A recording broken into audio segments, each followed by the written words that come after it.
और मोदी जी जुमलेबाजी करके लोगों ने कहा, मोदी जी ने कहा कि हम 2 करोड़ नौकरी देंगे, 15 लाख रुपया खाता में डालेंगे। कहाँ 2 करोड़ नौकरी मिली? कहाँ जो है 15 लाख किसको मिला? आपको मिला क्या? 6,000 रुपया नहीं आपको मिला? हर किसी लोगों से मैं चैलेंज दे के कहना चाहता हूँ, ये बैलेट पेपर से चुनाव करा के अच्छा, बैलेट पेपर क्या पूरा टेक्निकल चीजों पे भरोसा आपको नहीं रहा? अरे मैं आपसे कहता अगर टेक्निकल चीजों पर भरोसा होता तो जहाँ से चल के आई है ईवीएम वहाँ क्यों खत्म कर दी गई? जापान में, रूस में, अमेरिका में क्यों खत्म कर दिया गया? रोजगार नौजवान घूम रहा है, इतना कभी नहीं। क्या बेरोजगारी ही मुद्दा है? अब आपको मैं बता देना चाहता हूँ कि 2014 में जब कांग्रेस पार्टी की सरकार जुमलेबाजी करना था, जुमलेबाजी करके चले गए। समाजवादियों का ही स्थान आ रहा। समाजवादियों ने आजमगढ़ जनपद के लोकसभा का चुनाव नजदीक है। चुनाव आयोग ने मतदान की तारीखों का भी ऐलान कर दिया है। आजमगढ़ में 2 लोकसभा सीटें हैं। दोनों लोकसभा सीटों से समाजवादी पार्टी और भाजपा ने अपने अपने प्रत्याशियों की घोषणा भी कर दी है। ऐसे में तेज न्यूज की टीम ने तमाम स्थानीय नेताओं से बातचीत की। आइए सुनाते हैं लोगों ने क्या कुछ कहा। इस समय मतरौलिया विधानसभा के बूढ़नपुर बाजार में है, नगर पंचायत बूढ़नपुर में। सपा के वरिष्ठ नेता हैं, देखिए बाबू कन्हैया सिंह, इधर रणजीत राजभर युवा नेता, और उधर बसपा के विधानसभा प्रभारी, उधर भी थोड़ा करिए, बसपा के विधानसभा प्रभारी रहे हैं। इस तरह से देखते हैं कि आगामी लोकसभा चुनाव को लेकर के, चूंकि यह चुनावी एक तरह से अखाड़ा है, यहाँ सारे पार्टी सारे दल के लोग आकर के बैठते हैं। और एक बार तो हमको लगता है दिन में सपा, एक बार बसपा, एक बार भाजपा, कोई न कोई पार्टी जीत करके यहाँ चली जाती है शाम 7 बजे के बाद। और हर दल के लोग रहने की वजह से अब देखिए यहाँ पे कुछ दिन पहले हम बैठे थे, क्योंकि लालगंज लोकसभा से यहाँ के जो छोटे नेता सपा की, उनकी दिली इच्छा थी दरोगा सरोज को अगर लालगंज से टिकट मिलता है सपा से तो उनकी जीत पक्की है। यह बाबू कन्हैया सिंह ने हमसे कहा था। तो आज चर्चा करते हैं, क्योंकि आज ये खुश भी होंगे, मिठाई भी खिलाए होंगे लोगों को। चलिए पहले परिचय दीजिए। मैं कन्हैया सिंह और ग्राम पंचायत पिपरी का पूर्व प्रधान रहा हूँ और क्षेत्र पंचायत सदस्य रहा 4 बार। और इसके बाद जो है समाजवादी पार्टी की राजनीति में भी रहा और इस समय मैं गठबंधन की राजनीति में हूँ और गठबंधन की राजनीति कर रहा हूँ। अच्छा, जैसे आपने अभी पीछे बताया कि यहाँ की लोकसभा जो चुनाव है, जैसे नीलम सोनकर भी प्रचंड दावेदार ही हैं एक प्रकार से बीजेपी, और चूंकि बीजेपी का नारा है 400 के पार, और अभी पिछले रविवार को मोदी जी ने संगनाद करके यहाँ से चुनावी एक जनसभा को करके गए, तो इससे क्या लगता है आपको इस सीट पे, लालगंज सीट पे? देखिए, पहली बात तो मैं इसके बारे में इतना कहना चाहूँगा, जो मोदी जी का जो नारा है वो तो उनका स्लोगन है। वह एक जो है 400 पार तो कभी आ ही नहीं सकती, 400 पार वो स्लोगन है मोदी जी का। और रह गई बात नीलम सोनकर का, एक बार यहाँ से वो सांसद रह चुकी हैं, फिर उनको टिकट मिला हुआ है। लेकिन हमारे जो प्रत्याशी दरोगा प्रसाद सरोज जी 2 बार यहाँ के लालगंज के वो सांसद रह चुके हैं और उनसे बेहतर उम्मीदवारी में अभी तक जो अगर मैदान में जो लोग हैं तो उनसे दरोगा प्रसाद सरोज से बेहतर कोई भी आदमी नहीं है। और बाकी जो आपने कहा कि यहाँ आए थे बोल के चले गए, अरे भाई बोल के चले गए, समाजवादी धरती पर ही तो बोल के गए।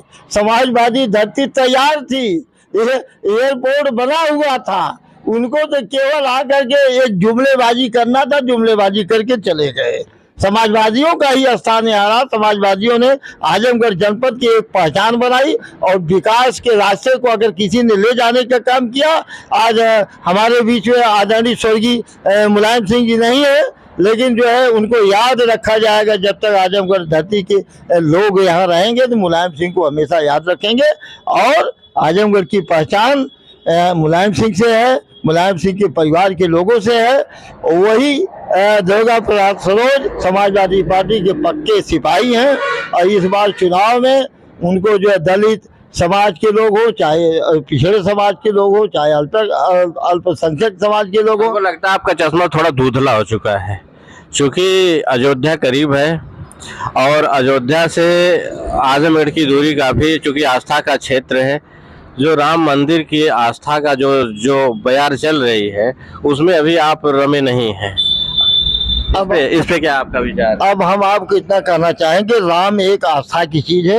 राम अगर आस्था की चीज है, देखिए पिछली बार गठबंधन से यहाँ संगीता आजाद सांसद रही, इस बार तो गठबंधन खत्म हो गया है, इस बार कांग्रेस से गठबंधन है, तो कैसे आपको लग रहा है? क्योंकि इनका नीलम सोनकर का अच्छा वोट था, क्योंकि सपा बसपा पिछली बार चुनाव साथ में लड़ी थी गठबंधन में, इस बार कैसे आप कह रहे हैं जीत पक्की है? अगर नीलम सोनकर का अच्छा वोट था तो चुनाव क्यों वो हार गई? और इस बार जो गठबंधन में संगीता आजाद चुनाव जीत के गई, आज गठबंधन हमारा कांग्रेस पार्टी और समाजवादी पार्टी का गठबंधन है। कांग्रेस का यहाँ जनाधार अधिक है? अरे कांग्रेस पार्टी का हमेशा जनाधार रहता है, कांग्रेस पार्टी का प्रत्याशी लड़ता है। बाबू शंभुनाथ सिंह पूर्व में लड़े हैं, बाबू कपिल देव सिंह यहाँ से लड़े हैं, और सारे लोगों का जो 14,000 15,000 वोट मिलता रहा है। आज यहाँ पे इसके पहले संघीय मतलब कि नीलम सोनकर से पहले डॉक्टर बलराम भी सांसद रहे हैं, वो तो बसपा के थे। जब ऐसी स्थिति है तो बसपा तो अपना वोट लेके जा रही, तो बसपा का भी सांसद जब हो सकता है तो आप दारोगा सरोज कैसे जीता रहे हैं? कैसा आप समीकरण बनाए? अब हम आपको बताना चाहते हैं, यहाँ कभी समाजवादी पार्टी चुनाव जीत के जाती है, कभी जो बहुजन समाजवादी पार्टी जीत के जाती है।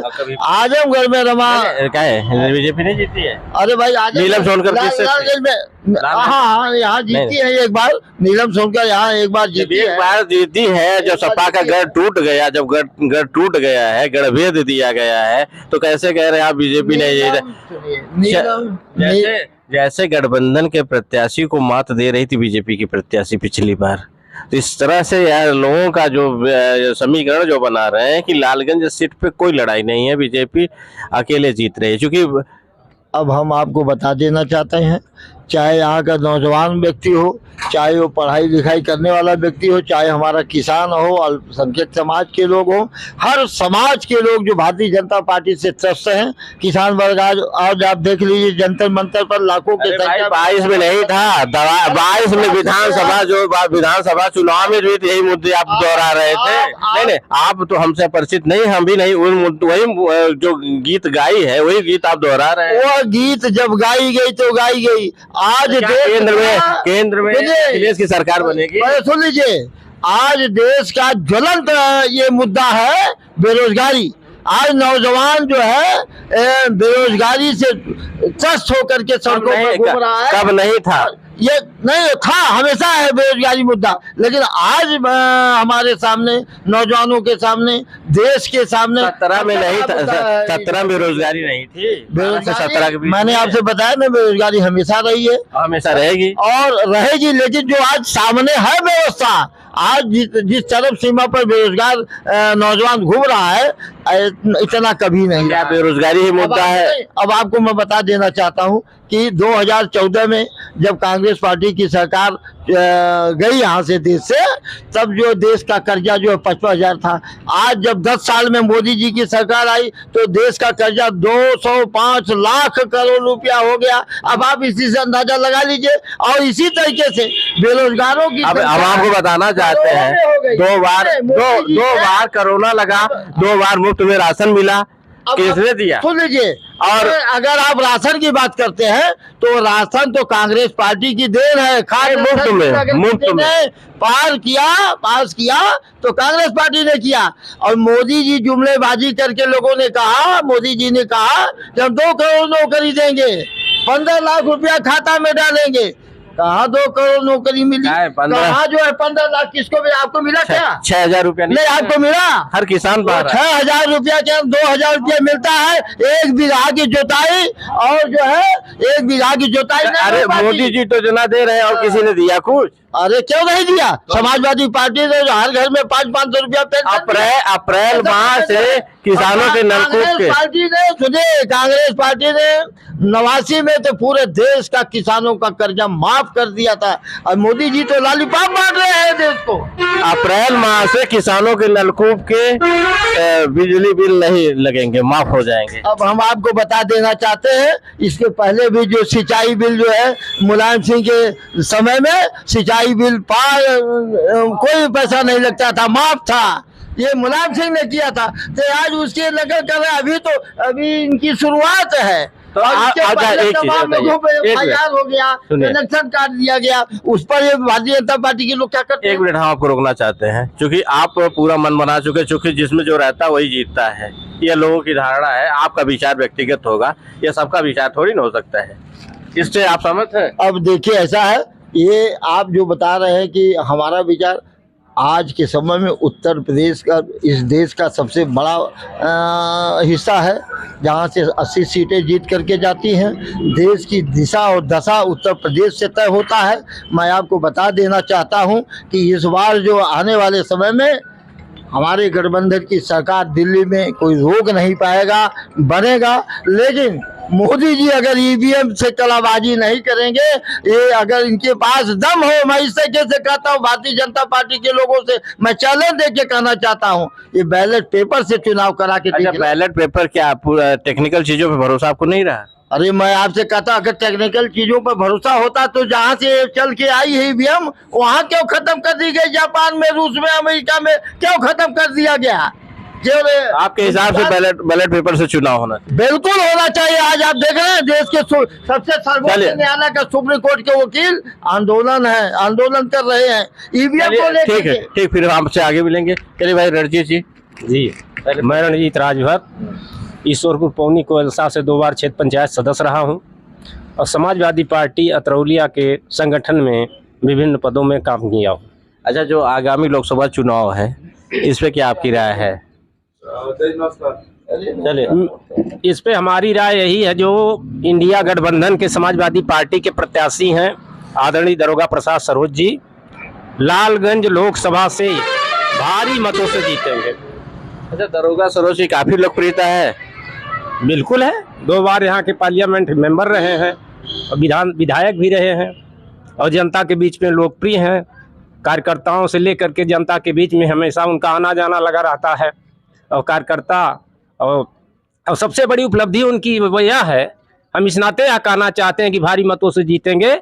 दरोगा प्रसाद सरोज एक ऐसे कैंडिडेट हैं जिनको अनुसूचित जात, पिछड़ी जात, सामान्य वर्ग, सारे लोगों के बीच में लोकप्रिय हैं। अच्छा, आपकी लोकप्रियता जैसे दरोगा सरोज की। अच्छा, आपके क्षेत्रीय मंत्री को फिर एमएलसी बनाया गया पुनः, इस पे क्या कहना चाहते हैं? अरे हम लोग इससे प्रसन्न हैं। अरे बधाई देने गए आप लोग? बिल्कुल हम लोग जाएंगे, आएंगे, हम लोग जाएंगे कि? अरे हम लोग स्वागत करेंगे टोल प्लाजा से लेकर के यहाँ तक। अच्छा, और जनपद तक क्यों? और कहाँ तक, जहाँ तक हम लोगों का दायरा है। अरे हम लोग यहाँ अतरौलिया विधानसभा में बिलोंग करते हैं, हम लोग टोल प्लाजा से लेकर के आजमगढ़ मुख्यालय तक स्वागत करेंगे। जैसे अच्छा, नीलम सोनकर जो है इस बार दोबारा बीजेपी के प्रत्याशी के रूप में, क्योंकि 3 बार से प्रत्याशी रही, 1 बार जीत मिली है और काफी पिछली बार इन्होंने काफी अच्छे वोट से मतलब हार का सामना करना पड़ा, लेकिन वोट काफी अच्छा रहा। तो क्या आपको लगता है कि इस बार, अभी तो बसपा का कैंडिडेट जब तक नहीं आता है तब तक आप जीते हैं, बसपा का जिस दिन कैंडिडेट आ जाएगा उस दिन आपकी रणनीति तय होगी? देखिए, मैं सिर्फ इस पे इतना कहना चाहता हूँ, ठीक है यहाँ की सांसद रही हैं आदरणीय नीलम सोनकर जी, लेकिन दरोगा प्रसाद सरोज के आगे, दरोगा प्रसाद सरोज की और इंडिया गठबंधन की पूरे उत्तर प्रदेश में लहर चल रही है। इसको आप मानिए, लहर चल रही है, एकदम चल रही है। केवल सपा वालों को दिखाई दे रही है? सपा वाला पूरी जनता, सारे सबको दिखाई पड़े है। आम आदमी में कहीं भी रास नहीं। अरे आम आदमी सारे लोग उनके साथ है, सारे लोग देख रहे हैं। ऐसा है कि जैसे जो लोकप्रियता रही है बसपा की, क्योंकि बसपा से मतलब कि डॉक्टर बलराम रहे, फिर संगीता आजाद भी रही, तो इस बार क्या लगता है जो 24 के चुनाव में? देखिए, आजमगढ़ की जो लालगंज लोकसभा सीट रही है, बहुजन समाज पार्टी का गढ़ रहा है, लेकिन फिलहाल हम कुछ समय से जो है परेशानी से जूझ रहे हैं। इसमें हमको कोई कहने की, जो हम कह रहे हैं वो सही कह रहे हैं, कहने की कोई बात नहीं है, आप भी जान रहे हैं इसको। जो है प्रत्याशी जब आ जाता है उस पर हम लोग तब तय करेंगे कि क्या स्थिति बनेगी, क्या नहीं बनेगी। आपके वोटर जो है वास्तव में रुके हुए हैं कि किसी पार्टी में विलय होने की संभावना है? जो वोटर हमारे जो है टिके हुए हैं, एक पत्थर के समान है, जो है वो कहीं नहीं जाएंगे। जो है चूँकि हम लोग जगह जगह घूमकर जो है मीटिंग कर रहे हैं, जो है चुनाव मीटिंग कर रहे हैं, चुनाव चर्चाओं में चीजें निकल के आ रही होंगी बाहर। देखें, जो भी प्रत्याशी आएगा उस पर उसका हम स्वागत करेंगे। फिर जब प्रत्याशी तो मान लीजिए, अभी तो आपका जो सांसद तो आप ही का है ना, आपकी पार्टी से रहा, तो क्या इस सांसद पे दांव खेलेंगे? अब देखें, सबका अपना अपना जो है, कुछ ऐसे प्रत्याशी होते हैं जिनका अपना कुछ वोट होता है, कुछ अपना वोट होता है, उस पर भी जो है चुनाव डिपेंड करता है। अच्छा, जैसे जो सपा वाले कह रहे हैं डॉक्टर दरोगा सरोज के आ जाने से सारे दल की जो एक चीज बता, लोकप्रियता काफी अच्छी है डॉक्टर इनका दरोगा सरोज की, तो नीलम को भी बता रहे हैं डिफीट कर जाएंगे, तो और भी प्रत्याशी डिफीट करेंगे तभी नहीं बता रहे हैं। आपको क्या लगता है कि दरोगा सरोज एक अच्छे कैंडिडेट के रूप में है? क्योंकि जो अच्छा होता सब लोग बोल देते हैं इनकी लोकप्रियता अच्छी है। देखें, अब दरोगा प्रसाद सरोज जी जो है समाजवादी पार्टी से प्रत्याशी हो गए हैं, भारतीय जनता पार्टी से नीलम जी जो है प्रत्याशी हो गई हैं, और बहुजन समाज पार्टी के प्रत्याशी का इंतजार है, और सारे लोग जो है अपने अपने हिसाब से क्या लगता है डॉक्टर क्या दरोगा सरोज की छवि अच्छी है? देखा भाई, वो उस पर हम कुछ नहीं कह पाएंगे जो है। क्यों नहीं कह पाएंगे? नहीं, अच्छा है तो अच्छा नहीं कह पाएंगे, कुछ नहीं कह पाएंगे जो है। जब हमारा प्रत्याशी आ जाएगा तब हम तय करेंगे। प्रत्याशियों की होड़ में आपके कौन कौन से प्रत्याशी हैं? जैसे होड़ में जैसे इस समय तो हमारे निवर्तमान सांसद संगीता आजाद जी हैं, और इसमें होड़ में तो डॉक्टर बलिराम जो है साहब जो है 3 बार यहाँ के लोकसभा सांसद रहे हैं, और बहुजन समाज पार्टी के कारवां को देश के विभिन्न प्रदेशों में घूम कर जो है बहुजन समाज पार्टी को कारवां को आगे बढ़ाने का उन्होंने काम किया है। और डॉक्टर बलिराम साहब भी जो है लाइन में है, और अभी भी पता चली है कि जो हमारे जो है जोन के जो मुख्य जो है जोन कोऑर्डिनेटर हैं ये घनश्याम चंद्र खरवार जी के भी नाम जो है चर्चा में है, आ रहा है, लेकिन मुख्य दावेदार इस समय जो है डॉक्टर बलिराम साहब जो बहुजन समाज पार्टी के हैं। इससे पहले जो सांसद रहे हैं 2009 में, जी, तो इस हिसाब से क्या लगता है आपको अब डॉक्टर कैसा प्रत्याशी होना चाहिए? डॉक्टर बलराम की छवि अभी ठीक है? हाँ, छवि अच्छी है, संगीता की तुलना में। देखिए, दल का मामला है, हम उस पर अभी कुछ नहीं कर पाएंगे। जो प्रत्याशी हमारा आ जाएगा हम ओपन हो जाएंगे जो है, हम किसी के बारे में बताना नहीं चाहते हैं। चलिए प्रधान जी, पहले परिचय दीजिए अपना। बोला प्रधान प्रमोद कुमार यादव, बड़ा गांव। अच्छा बताइए, इस बार लोकसभा चुनाव को लेकर के प्रत्याशियों की घोषणा करती है, चूंकि आप सपा के कट्टर सिपाही हैं और आपके मंत्री जी को फिर से एमएलसी बनाया गया है, इसके बारे में क्या आपकी राय है? एमएलसी बनाया गया है, कोट कोट बधाई माननीय अखिलेश यादव जी को। और दरोगा सरोज को जो टिकट दिया गया है उसके लिए भी बधाई अखिलेश यादव जी की है हमारी तरफ से। अच्छा, आप लोगों ने मतलब कि आपके मन पसंद का प्रत्याशी मिला आपको, तो इसी खुशी का इजहार किया आप लोग? जो भी शीर्ष के नेता लोग भेजेंगे, आप लोग जो जिसको शीर्ष के नेता लोग भेजेंगे, हम लोग सिपाही हैं, हम लोग अपना काम करेंगे, जो हम लोग करना है, हम लोग प्रचार प्रसार जो करना है करेंगे। ये तो विषय उन लोगों की है। दरोगा प्रसाद सरोज अच्छे हैं, बहुत अच्छे हैं, तो अच्छा 2 बारी सांसद रहे हैं और उनको देखा गया है, उनके में लड़ने की शक्ति है, क्षमता है। हाँ, लड़ाकू है। अच्छा, लड़ाकू है, किस तरह से? अरे अपने राजनीति की लड़ाई लड़ेंगे, अच्छी लड़ाई लड़ेंगे, अपनी मतलब कि पार्टी की लाज को बचा के रखेंगे, तो इसका मतलब जीत विनर कैंडिडेट है। जीत सुनिश्चित है, जीत पक्की है दरोगा सरोज की। तो आज मिठाई बट जानी चाहिए। माला फूल लेके आना चाहिए था ना। चलिए ठीक है, माला फूल की देना जब आए। जैसा कि आप लोगों ने देखा कि हम यहाँ पे चुनावी चर्चा चाय की दुकान पर काफी छोटे बड़े नेताओं से, हर पार्टी के नेताओं से हमने जाना। अब समय बताएगा कि कौन प्रत्याशी आगामी लोकसभा चुनाव की विनर कैंडिडेट के रूप में उभर कर रहा था। धन्यवाद।